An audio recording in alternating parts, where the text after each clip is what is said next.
தேவனால் பயன்படுத்தப்பட்ட பாத்திரம். அவர் இயேசு கிறிஸ்து பெருகவும் நான் சிறுகவும் வேண்டும்.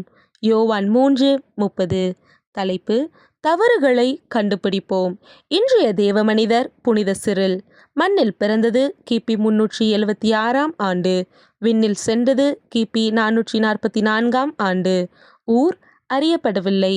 நாடு அலெக்சாந்திரியா. தரிசன பூமி அலெக்சாந்திரியா.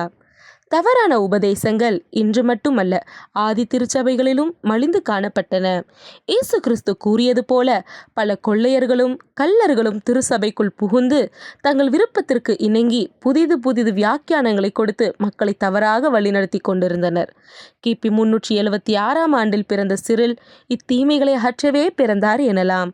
பரிசுத்த வேதாகமத்தை கற்றறிந்து தூய வாழ்க்கை வாழ ஆரம்பித்தார். வேத புரட்சிகளுக்கு இடம் கொடாமல் கிறிஸ்துவின் சிந்தனைகளை உடையவராக காணப்பட்டார். கிபி 412 இவரது மாமா தெயோப்பிலு என்ற பக்தன் மரித்தபோது திருச்சபையின் தந்தையாக சிரில் தேர்ந்தெடுக்கப்பட்டார். அன்று முதல் மக்களுக்கு நமது ஆண்டவரை குறித்து போதிக்க துவங்கினார். அனுதினமும் இவரது பிரசங்கத்தால் மக்கள் ஆன்மீக வாழ்வில் மறுபிறப்படைந்தார்கள். கிபி 428 ஆண்டில் குருவாக நியமிக்கப்பட்ட நெஸ்டோரியஸின் தவறான போதனைகளை கண்டித்தார்.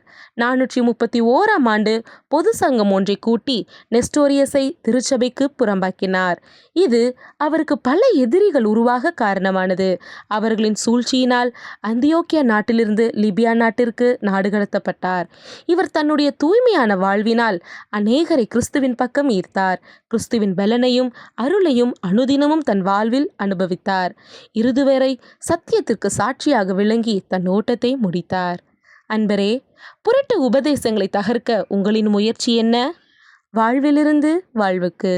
திருவிருந்தில் பங்கு பெறுகிறவன் கிறிஸ்துவோடு இணைகிறான். கிறிஸ்துவும் அவனில் வாசம் செய்கிறார் என்கிறார் சிரில்.